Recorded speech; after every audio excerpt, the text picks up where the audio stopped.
हमारे चैनल कामनी वाजपेयी की कहानियाँ में आपका बहुत बहुत स्वागत है। आइए सुनते हैं कहानी पहला कदम। आज मैं बहुत खुश हूँ, इतनी खुश कि मेरे पास इसे बयां करने के शब्द नहीं है। आज माता रानी की कृपा से मेरे कष्टों का अंत हो गया। दुख जितना बड़ा होता है, उस दुख के मिट जाने पर उसकी खुशी भी उतनी ही बड़ी होती है। मेरे दुख की तो कोई सीमा ही नहीं।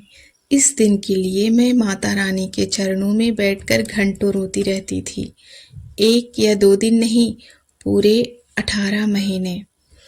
फिर तो माता रानी की मेरे ऊपर ऐसी कृपा हुई कि मेरा ससुराल और मेरा मायका दोनों ही निहाल हो गए।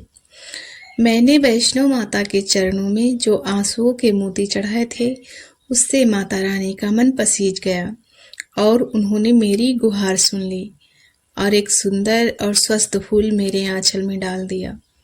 अब आप यही सोच रहे होंगे कि शायद मैं निसंतान थी और माता रानी से औलाद की भीख मांगती थी, पर ऐसा बिल्कुल नहीं है। मेरी शादी के केवल अभी 3 साल हुए हैं और मेरा 10 महीने का प्यारा सा बेटा है। मेरे दुख का कारण जानने के लिए आपको मेरे साथ मेरे अतीत के गलियारों से गुजरना होगा और मेरे बीते कल की कहानी को सुनना होगा। हम 6 बहनें और 2 भाई थे।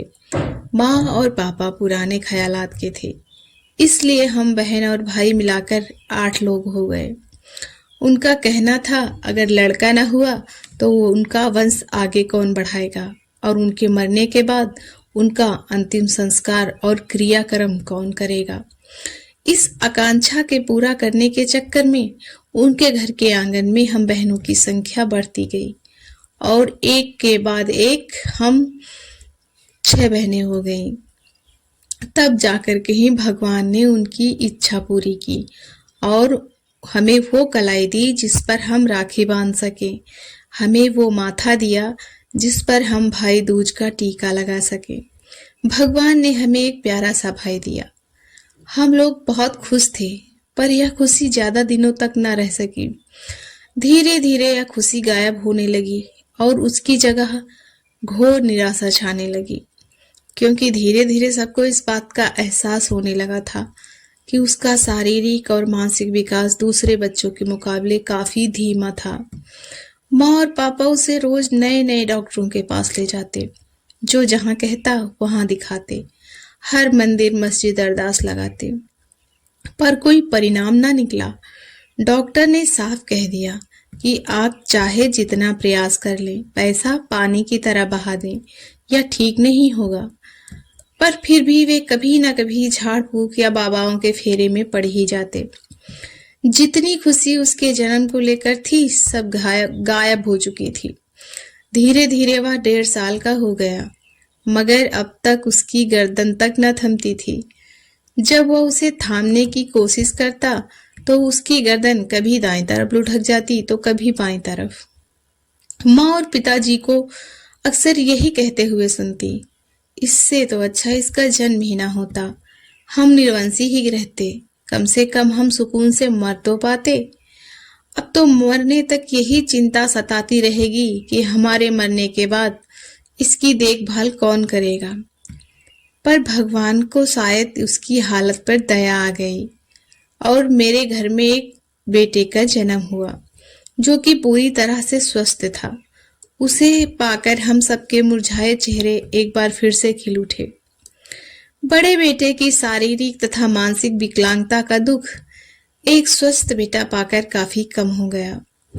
1 साल का होते होते वह ठुमक ठुमक कर चलने भी लगा, पर मेरा बड़ा भाई अब भी बड़ी मुश्किल से जमीन पर दोनों हथेलियां टिकाकर उन्हीं के सहारे बैठ पाता था। मुंह से अक्सर लार टपकती रहती थी और ज्यादातर नीचे को ही निहारता रहता था। जब कोई उसका नाम लेकर पुकारता तो वह बड़ी मुश्किल से अपना सिर उठाकर उसकी ओर देखता और मुस्कुरा देता। धीरे धीरे समय बीतता गया और मेरी तीनों बहनों की शादी हो गई। दुर्भाग्यवश उनकी पहली संतान विकलांग पैदा हुए। वे तीनों ही लड़के थे। इस बात से हम सब काफी परेशान रहने लगे थे। कोई कहता कि हम सब बहनों का पहला बच्चा ऐसा ही होगा, कोई कहता कि खराबी तो इस देहरी में है। जब से बच्चा पेट में आए तब से लेकर बच्चे के जन्म के बाद उसके चलने तक इस देहरी को पार ना करे तो शायद ऐसा ना हो। कोई कहता कि शायद इस घर में कोई बुरी आत्मा रहती हो जो सबके पहले बच्चे को विकलांग बना देती है, या इनसे पिछले जन्म में कोई पाप हुआ होगा जिसकी सजा इस जन्म में इन्हें और इनकी बेटियों को मिल रही है। जितनी मुंह उतनी बातें। पिताजी ने इस बार यही इरादा किया कि चाहे जो भी हो जाए इस हालत में किसी बेटी को घर नहीं आने देंगे। मेरी बहनों और मेरी माँ की हालत को देखते हुए मेरा मन शादी के नाम से ही उछट गया, क्योंकि मैं ये जानती थी कि अगर शादी हुई तो बच्चे जरूर होंगे और बच्चा हुआ तो मेरा पहला बच्चा ऐसा ही होगा। मेरी सारी जिंदगी आंसू बहाते और उसकी सेवा करते ही निकल जाएगी। मेरी शादी न करने का फैसला मेरे माता पिता ने नामंजूर कर दिया, क्योंकि मुझसे छोटी उनकी 2 लड़कियां और थीं। मेरे बाद उन्हें उनकी भी शादी करनी थी। फिर मैंने उन्हें एक ऐसा रिश्ता तलाश करने को कहा जो विधुर हो और जिसके एक लड़का भी हो, जिससे मुझे अपनी कोख से किसी भी संतान को जन्म ही न देना पड़े और मैं ऐसी श्रापित जिंदगी से बच जाऊं। पर मेरे कहने से क्या होता है? जो भगवान ने मेरे लिए सोच कर रखा था मैं उसे कैसे टाल पाती। मेरे पिताजी मेरी इच्छानुसार मेरा घर वर नहीं ढूंढ पाए। फिर मैंने उनसे कहा कि मेरी शादी वह जहां भी करें सारी सच्चाई पहले ही बता दें, पर यह भी उन्हें मंजूर ना था। उनका कहना था कि अगर वो ऐसा करेंगे तो कोई भी मुझे अपने घर की बहू बनाने को तैयार नहीं होगा, और अगर ये बात हवा की तरह चारों तरफ फैल गई तो मेरी 2 छोटी बहनों की शादी में भी अड़चने आएंगी। सबकी अपनी अपनी मजबूरी थी और सबकी मजबूरियों को देखते हुए मुझे मजबूरन ही हाँ करनी पड़ी। मेरी शादी देवेश से हो गई। वह इन सब बातों से अनजान मेरे दुर्भाग्य में बराबर का भागीदार हो गया। वह अपने माँ बाप का इकलौता लड़का, हरदम हंसता मुस्कुराता रहता, ना कोई चिंता ना कोई फिक्र। उसका बात बात पर यूं खिलखिलाकर हंसना मुझे अंदर तक दुखी कर जाता। मैं मन ही मन ये सोचकर परेशान होने लगती कि जिस दिन इन्हें मेरी श्रापित कोख के बारे में पता चलेगा तो क्या होगा। क्या तब भी ये ऐसे ही हंसमुख रह पाएंगे? जब ये और मेरे सास ससुर ये जानेंगे कि हमारे घर वालों ने हमारी जिंदगी की कितनी बड़ी सच्चाई उनसे छिपाई है, तो क्या होगा? क्या देवेश मुझे ऐसे ही प्यार कर पाएंगे? और क्या माँ पापा मुझे ऐसे ही मान पाएंगे जैसे अभी मानते हैं? सारा दिन मैं इन्हीं सवालों में उलझी रहती। मन इसी उधेड़ बुन में लगा रहता कि आगे पता नहीं मेरी जिंदगी में कब क्या हो जाए और अपनों का प्यार नफरत में बदल जाए। मेरे माँ बाप तो मेरा ब्याह कर जिम्मेदारी से मुक्त हो गए, मगर मुझे तमाम उलझनों में उलझा दिया। देवेश जब मेरे पास होते, मुझसे प्यार भरी बातें करते, मेरी छोटी छोटी बातों का ख्याल रखते, तो मेरा मन अथाह पीड़ा से भर जाता और मुझे अपने आप से ही नफरत होने लगती। मेरे मन में बार बार यही सवाल उठता कि मैंने खुद उन्हें सच्चाई बताने की कोशिश क्यों नहीं की। एक सीधे साधे इंसान को धोखे में क्यों रखा? कभी कभी मन में आता कि उन्हें सब कुछ बता दूं, पर उसके बाद की कल्पना से मन कांप जाता और मन की बात मन में ही रह जाती। जब भी मैं अपनी माँ या पापा के पैर छूती तो वो मुझे सदा सुहागन रहने और पुत्रवती होने का आशीर्वाद देती, तो वो दूसरा आशीर्वाद मुझे श्राप जैसा लगता और मैं मन ही मन भगवान से बांझिन होने का वरदान मांगती। पर भगवान को शायद ये भी मंजूर नहीं था। मेरी शादी के बाद पहली होली थी। पिताजी मुझे लेने आए। देवेश का बिल्कुल मन नहीं था कि मैं जाऊं, पर मम्मी जी के फैसले पर उन्हें स्वीकृति देनी ही पड़ी। मैं पिताजी के साथ मायके आ गई। यहाँ आने के 10 दिन बाद ही मुझे पता चला कि मैं माँ बनने वाली हूँ। यह सुनते ही मेरे पाँव के तले की जमीन खिसक गई। पूरी दुनिया घूमती सी लगी। आंखों के आगे अंधेरा सा छाने लगा। मेरी आंखों से बहते हुए आंसुओं के सैलाब को देख माँ ने मेरे आंसू पोंछते हुए कहा, बेटी जरूरी तो नहीं कि तेरी किस्मत भी मेरी तरह या तेरी बहनों की तरह ही हो सकता है माता रानी को तेरे ऊपर दया आ जाए और तेरी पहली संतान बेटा ना होकर बेटी हो जाए जो पूरी तरह स्वस्थ हो। मेरा मन कहता है भगवान हमारी जरूर सुनेंगे, मगर इन सब बातों से मेरे मन को तसल्ली ना होती। जैसा कि सबका कहना था कि मेरी देहरी खराब है, इसलिए ऐसी हालत में मुझे यहाँ नहीं आना चाहिए था। पर मैं ऐसी खबर से अनजान थी कि कोई नन्ही सी जान मेरे अंदर पनपने लगी है और मुझसे अपनी देहरी पार करने की गलती हो गई। अब मुझे कुछ भी अच्छा नहीं लगता था, ना कुछ खाने का मन करता न पीने का। अकेली बैठती तो मन में ऐसे ऐसे ख्याल आते कि डर के मारे मेरा जी घबराने लगता।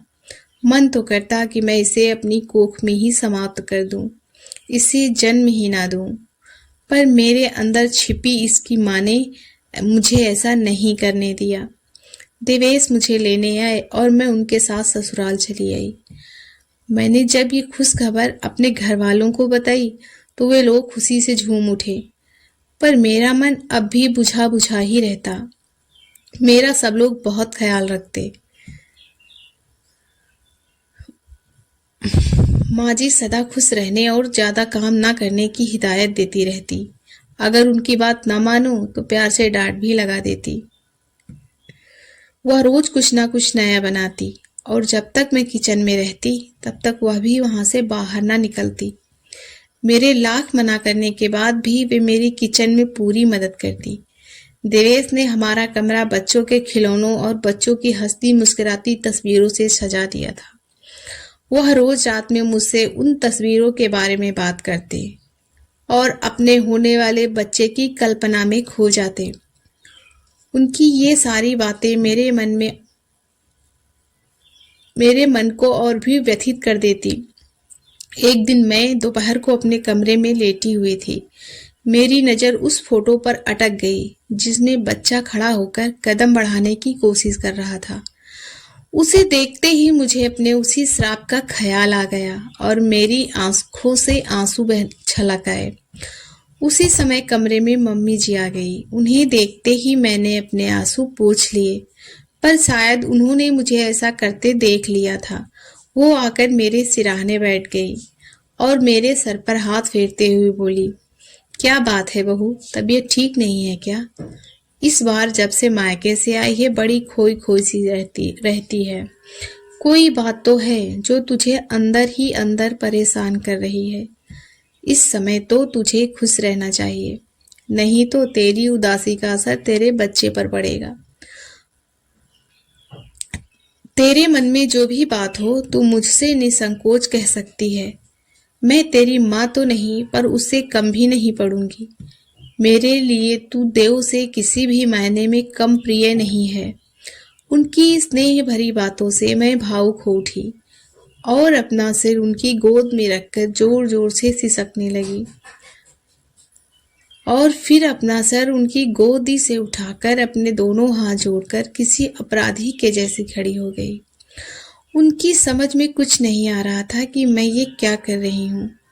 वह आश्चर्य से मुझे देखे जा रही थी। मैंने कहना शुरू किया, माँ मुझे माफ कर दो। मैंने और मेरे घर वालों ने आप लोगों से बहुत बड़ी सच्चाई छिपाई है, पर अब मुझसे ये नहीं होगा। ये सुनने के बाद आप लोग मुझे जो भी सजा देंगे मुझे मंजूर होगी।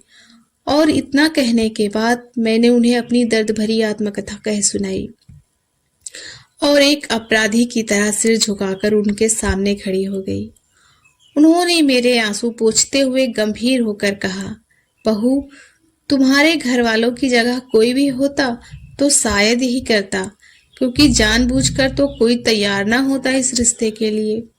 खैर अब जो होना था हो गया।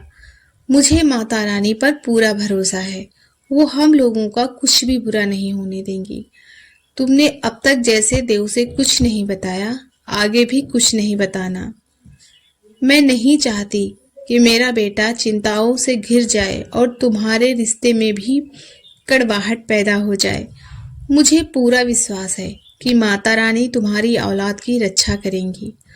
तुम सच्चे मन से माता रानी की प्रार्थना करो, वो तुम पर जरूर दया करेंगी। सारी चिंता, सारी फिक्र, सब कुछ उन पर छोड़ दो और खुद को समर्पित कर दो उनके चरणों में। उनकी बातें सुनकर मुझे ऐसा लग रहा था जैसे मेरी मम्मी जी के वेश में खुद वैष्णो माता मेरे सामने साक्षात खड़ी हो, मुझे श्राप मुक्त होने का रास्ता दिखा रही हूँ।